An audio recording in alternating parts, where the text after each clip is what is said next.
এখানে যতগুলো সংকট আছে সবগুলো কৃত্রিম সংকট। এই সংকটগুলোর মূল কারণ হচ্ছে এখানে প্রপার এক্সিকিউটিভ প্ল্যান না থাকা, পলিসিগত জায়গায় সমস্যা। তো ঐক্যবদ্ধ শিক্ষার্থী জোটের পক্ষ থেকে আমরা এই পলিসিগত জায়গায় কাজ করতে চাই। আমরা অনেকগুলো সমস্যাগুলো আমরা নোট করেছি, আমরা প্রতিদিনই বলছি। তো এই সমস্যাগুলো চিরতরে একদম নির্মূল করা যায় যদি আমরা সঠিক একটা এক্সিকিউটিভ প্ল্যান নিতে পারি এবং সঠিক পলিসি নিতে পারি। তো ঐক্যবদ্ধ শিক্ষার্থী জোট আমরা যখন শিক্ষার্থীদের ম্যান্ডেট পেয়ে তাদের প্রতিনিধিত্ব করার সুযোগ পাবো, সবার আগে আমরা এই পলিসিগত জায়গায় আমরা আমূল পরিবর্তন নিয়ে আসবো এবং আমরা এক্সিকিউটিভ প্ল্যান গ্রহণ করব। আপনারা ইতিমধ্যে দেখতে পেয়েছেন আমরা আমাদের 36টি সংস্কার প্রস্তাবনা দিয়েছি, 12 মাসে করতে চাই এবং কোন মাসে কোন কাজটা করব সেই এক্সিকিউটিভ প্ল্যানটা আমাদের নেওয়া হয়ে গিয়েছে। তো আমরা বিশ্বাস করি শিক্ষার্থীরা যেভাবে এখন আমাদেরকে রেসপন্স দিচ্ছে, শিক্ষার্থীদের ম্যান্ডেট পেয়ে আমরা যখন তাদের প্রতিনিধিত্ব করার সুযোগ পাবো, ইনশাআল্লাহ আমরা শিক্ষার্থীদের প্রত্যেকটা আকাঙ্ক্ষায় আমরা অ্যাড্রেস করব এবং প্রত্যেকটা আকাঙ্ক্ষা আমরা বাস্তবায়ন করবো ইনশাআল্লাহ। আমাদের যে ইশতেহার, সেই ইশতেহারের প্রথম যে দাবি সেটা হলো ডাকসুকে একাডেমিক ক্যালেন্ডারভুক্ত করা, যেটা 1 বছর আগে আমরা বিশ্ববিদ্যালয়কে 63 দফা সংস্কার প্রস্তাবনা দিয়েছিলাম, সেখানেও বলেছি এবং সেটা আমাদের কমিটমেন্ট। ক্যাম্পাসে প্রতি বছর যেভাবে আমাদের সেমিস্টার ফাইনাল হয়, যেভাবে আমাদের রেগুলার একাডেমিক অ্যাক্টিভিটি হয়, সেভাবে ডাকসুকে আমরা একাডেমিক ক্যালেন্ডারভুক্ত করবো ইনশাআল্লাহ। 9 তারিখের পরে আবার পরবর্তী বছরে নির্ধারিত সময়ে যেন 9 তারিখে যেন ডাকসু নির্বাচন হয়, অথবা নির্ধারিত 1 বছর পূর্ণ হওয়ার পরে যেন ইস্তেহার ঘোষণা হয়, সেটার জন্য আমরা কাজ করব এবং এটা বিশ্ববিদ্যালয়ে একাডেমিক ক্যালেন্ডারভুক্ত হবে ডাকসু নির্বাচনটা সঠিক সময়ে এটা আয়োজন করা। একই সাথে আমরা বারবার বলছি আমাদের ঢাকা বিশ্ববিদ্যালয়কে আমরা একটা পূর্ণাঙ্গ একাডেমিক ইনস্টিটিউট বানাতে চাই।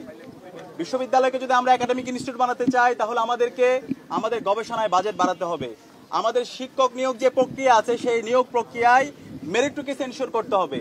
এখানে বিশ্ববিদ্যালয়ে আমাদের শিক্ষক নিয়োগ প্রক্রিয়ায় ডিপার্টমেন্টে যাদের ভালো রেজাল্ট থাকবে, যাদের একাডেমিক এক্সেলেন্সি থাকবে, তারাই বিশ্ববিদ্যালয়ে নিয়োগ হওয়ার জন্য তাদেরকে আমরা তাদেরকে নিয়োগ নেওয়া হবে। কিন্তু আমরা বিগত সময়ে দেখতে পেয়েছি বিভিন্ন পরিচয়ের কারণে দলীয় বিবেচনায় নিয়োগ হয়েছে। তো এই নিয়োগের কারণে আমাদের একাডেমিক যে এনভায়রনমেন্ট, সেই একাডেমিক এনভায়রনমেন্ট নষ্ট হয়েছে। এবং একই সাথে আমাদের যে গবেষণায় যে বাজেট, সেই বাজেটের কথা আমরা বারবার বলছি। একটি যদি পূর্ণাঙ্গ একাডেমিক ইনস্টিটিউট করতে চাই, অবশ্যই আমার গবেষণায় বাজেট বাড়াতে হবে, আমার লাইব্রেরি ফ্যাসিলিটিস বাড়াতে হবে। আমার যে লাইব্রেরিগুলো আছে, আজকে বিজনেস ফ্যাকাল্টি ই লাইব্রেরি এখন পর্যন্ত বন্ধ। আমাদের সায়েন্সের যে ল্যাবগুলো আছে সেই ল্যাবগুলো খুবই জীর্ণ অবস্থায় আছে। 30 বছর, 35 বছর, 40 বছর আগের মেশিনগুলো এখন ওখানে পড়ে আছে। তো এইভাবে তো একটা বিশ্ববিদ্যালয় পরিচালনা হইতে পারে না। একই সাথে আমাদের যে একাডেমিক মেইল আছে, সেই একাডেমিক মেইলের শুধু ভর্তি ছাড়া আর কোনো কাজ নাই। তো আমরা আমাদের একাডেমিক মেইল ব্যবহার করে শিক্ষার্থীরা যেন ঘরে বসে তার ভর্তির কাজ, তার একাডেমিক সামগ্রিক কাজ এবং একাডেমিক যে রিসোর্সগুলো আছে সেই রিসোর্সগুলো যেন তারা ব্যবহার করতে পারে, সকল প্রিমিয়াম অ্যাপসগুলো যেন তারা ব্যবহার করতে পারে, সেই ব্যবস্থা আমরা করব। এবং একই সাথে আমাদের আবাসন সংকটের কথা আমরা বলছি, সেই আবাসন সংকট দীর্ঘমেয়াদী আবাসন সংকট যেন দূর হয়, সেটার জন্য হল নির্মাণ করার জন্য বিশ্ববিদ্যালয় প্রশাসনকে বাধ্য করা এবং প্রায়োরিটি বেসিসে আমাদের যারা ছাত্রী বোনরা আছে, নারীরা আছে, তাদের জন্য আবাসন সংকট নির্মূল করার জন্য আমরা হোস্টেল করার জন্য বিশ্ববিদ্যালয় প্রশাসনকে বাধ্য করব এবং আবাসন ভাতার ব্যবস্থা করব এবং আমাদের খাদ্যের নিরাপত্তা, স্বাস্থ্যের নিরাপত্তা এবং উন্নত পরিবহন এবং access to career, first year থেকে একজন শিক্ষার্থী যেন তার ক্যারিয়ার ডিজাইন করতে পারে, সেটার জন্য আমরা কাজ করব। তো আমরা বিশ্বাস রাখি ঐক্যবদ্ধ শিক্ষার্থী জোটের যে অ্যাক্টিভিটি, সেই অ্যাক্টিভিটি এবং যে ইস্তেহার, সেটার উপর ঢাকা বিশ্ববিদ্যালয়ের শিক্ষার্থীরা আস্থা রাখবে এবং ইনশাআল্লাহ আমরা 9 তারিখ শিক্ষার্থীদের ব্যালট বিপ্লব দেখতে পাবো ইনশাআল্লাহ।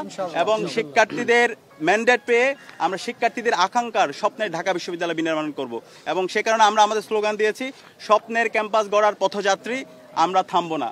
যে এই স্বপ্ন নিয়ে আমরা ঢাকা বিশ্ববিদ্যালয়ে ভর্তি হয়েছিলাম, এখানে চমৎকার একটা একাডেমিক এনভায়রনমেন্ট থাকবে, এখানে গবেষণার পরিবেশ থাকবে, লাইব্রেরি ফ্যাসিলিটিস থাকবে, আমার খাদ্যের নিরাপত্তা থাকবে, স্বাস্থ্যের নিরাপত্তা থাকবে, নারীদের জন্য একটা নিরাপদ ক্যাম্পাস হবে এবং আমার পরিবহনের আধুনিকায়ন হবে। সেই ধরনের একটি স্বপ্নের ক্যাম্পাস বিনির্মাণ না হওয়ার আগ পর্যন্ত আমরা থামবো না, আমরা আমাদের লড়াই চালিয়ে যাব এবং সেই স্বপ্নের ক্যাম্পাস বিনির্মাণ করার জন্য সঠিক এক্সিকিউটিভ প্ল্যান বিনির্মাণ করা এবং সঠিক পলিসি নির্ধারণ করার জন্য আমরা বিশ্ববিদ্যালয় প্রশাসনকে বাধ্য করব। সবাইকে অসংখ্য ধন্যবাদ।